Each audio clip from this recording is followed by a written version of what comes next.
Sorti de là, Jésus se rendit dans son lieu d'origine et ses disciples le suivirent. Le jour du Shabbat, il se mit à enseigner dans la synagogue. De nombreux auditeurs, frappés d'étonnement, disaient « D'où cela lui vient-il? Quelle est cette sagesse qui lui a été donnée? Et ces grands miracles qui se réalisent par ses mains? N'est-il pas le charpentier, le fils de Marie? Et le frère de Jacques, de José, de Jude et de Simon? Ses sœurs ne sont-elles pas ici chez nous? » Et ils étaient profondément choqués à son sujet. Jésus leur disait « Un prophète n'est méprisé que dans son pays, sa parenté et sa maison. » Et là, il ne pouvait accomplir aucun miracle. Il guérit seulement quelques malades en leur imposant les mains. Et il s'étonna de leur manque de foi. Jésus parcourait les villages d'alentour en enseignant. Il appela les 12. Alors il commença à les envoyer en mission 2 par 2. Il leur donnait autorité sur les esprits impurs et il leur prescrivit de ne rien prendre pour la route, mais seulement un bâton. Pas de pain, pas de sac, pas de pièces de monnaie dans leur ceinture. Mettez des sandales, ne prenez pas de tunique de rechange. Il leur disait encore, « Quand vous avez trouvé l'hospitalité dans une maison, restez-y jusqu'à votre départ. Si dans une localité on refuse de vous accueillir et de vous écouter, partez et secouez la poussière de vos pieds. Ce sera pour eux un témoignage. » Ils partirent et proclamèrent qu'il fallait se convertir. Ils expulsaient beaucoup de démons, faisaient des onctions d'huile à de nombreux malades et les guérissaient. Le roi Hérode apprit cela. En effet, le nom de Jésus devenait célèbre. On disait « C'est Jean, celui qui baptisait. Il est ressuscité d'entre les morts, et voilà pourquoi des miracles se réalisent par lui. » Certains disaient « C'est le prophète Élie. » D'autres disaient encore « C'est un prophète comme ceux de jadis. » Et Hérode entendait ces propos et disait « Celui que j'ai fait décapiter, Jean, le voilà ressuscité. » Car c'était lui, Hérode, qui avait donné l'ordre d'arrêter Jean et de l'enchaîner dans la prison à cause d'Hérodiade, la femme de son frère Philippe, et que lui-même avait prise pour épouse. En effet, Jean lui disait « Tu n'as pas le droit de prendre la femme de ton frère. » Hérodiade en voulait donc à Jean, et elle cherchait à le faire mourir, mais elle n'y arrivait pas, parce qu'Hérode avait peur de Jean. Il savait que c'était un homme juste et saint, et il le protégeait. Quand il l'avait entendu, il était très embarrassé. Cependant, il l'écoutait avec plaisir. Or, une occasion favorable se présenta quand, le jour de son anniversaire, Hérode fit un dîner pour ses dignitaires, pour les chefs de l'armée et pour les notables de la Galilée. La fille d'Hérodiade fit son entrée et dansa. Elle plut à Hérode et à ses convives.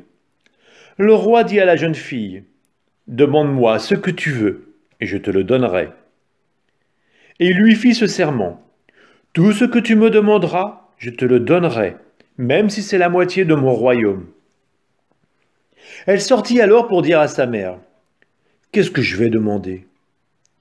Hérodiade répondit, « La tête de Jean, celui qui baptise. » Aussitôt, la jeune fille s'empressa de retourner auprès du roi et lui fit cette demande. « Je veux que tout de suite, tu me donnes sur un plat la tête de Jean le Baptiste. » Le roi fut vivement contrarié, mais à cause du serment et des convives, il ne voulut pas lui opposer un refus. Aussitôt, il envoya un garde avec l'ordre d'apporter la tête de Jean. Le garde s'en alla décapiter Jean dans la prison. Il apporta la tête sur un plat, la donna à la jeune fille, et la jeune fille la donna à sa mère. Ayant appris cela, les disciples de Jean vinrent prendre son corps et le déposèrent dans un tombeau. Les apôtres se réunirent auprès de Jésus et lui annoncèrent tout ce qu'ils avaient fait et enseigné. Il leur dit, « Venez à l'écart dans un endroit désert et reposez-vous un peu. » De fait, ceux qui arrivaient et ceux qui partaient étaient nombreux, et l'on n'avait même pas le temps de manger. Alors ils partirent en barque pour un endroit désert, à l'écart. Les gens les virent s'éloigner, et beaucoup comprirent leur intention. Alors à pied, de toutes les villes, ils coururent là-bas et arrivèrent avant eux. En débarquant, Jésus vit une grande foule. Il fut saisi de compassion envers eux, parce qu'ils étaient comme des brebis sans berger. Alors il se mit à les enseigner longuement. Déjà l'heure était avancée. S'étant approché de lui, ses disciples disaient « L'endroit est désert et déjà l'heure est tardive. Renvoie-les, qu'ils aillent dans les campagnes et les villages des environs s'acheter de quoi manger. » Il leur répondit « Donnez-leur vous-même à manger. » Ils répliquent « Irons-nous dépenser le salaire de 200 journées pour acheter des pains et leur donner à manger ?» Jésus leur demande « Combien de pains avez-vous ?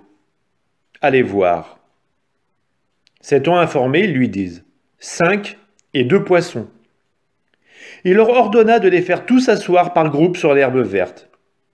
Ils se disposèrent par carrés de 100 et de 50.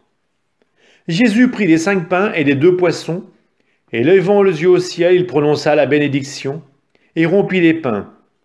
Il les donna aux disciples pour qu'ils les distribuent à la foule. Il partagea aussi les 2 poissons entre tous. Ils mangèrent tous et ils furent rassasiés. Et l'on ramassa les morceaux de pain qui restaient, de quoi remplir 12 paniers, ainsi que les restes des poissons. Ceux qui avaient mangé les pains étaient au nombre de 5000 hommes. Aussitôt après, Jésus obligea ses disciples à monter dans la barque et à le précéder sur l'autre rive, vers Bethsaïde, pendant que lui-même renvoyait la foule. Quand il les eut congédiés, il s'en alla sur la montagne pour prier. Le soir venu, la barque était au milieu de la mer et lui tout seul à terre. Voyant qu'il peinait à ramer, car le vent leur était contraire, il vient à eux vers la fin de la nuit en marchant sur la mer, et il voulait les dépasser. En le voyant marcher sur la mer, les disciples pensèrent que c'était un fantôme, et ils se mirent à pousser des cris. Tous, en effet, l'avaient vu et ils étaient bouleversés. Mais aussitôt Jésus parla avec eux et leur dit « Confiance, c'est moi, n'ayez pas peur. » Il monta ensuite avec eux dans la barque et le vent tomba. Et en eux-mêmes ils étaient au comble de la stupeur, car ils n'avaient rien compris au sujet des pains, leur cœur était endurci. Après la traversée, abordant à Génézareth, ils accostèrent. Ils sortirent de la barque et aussitôt les gens reconnurent Jésus. Ils parcoururent toute la région et se mirent à apporter les malades sur des brancards, là où l'on apprenait que Jésus se trouvait. Et dans tous les endroits où ils se rendaient, dans les villages, les villes et les campagnes, on déposait des infirmes sur les places. Ils le suppliaient de leur laisser toucher ne serait-ce que la frange de son manteau, et tous ceux qui la touchèrent étaient sauvés.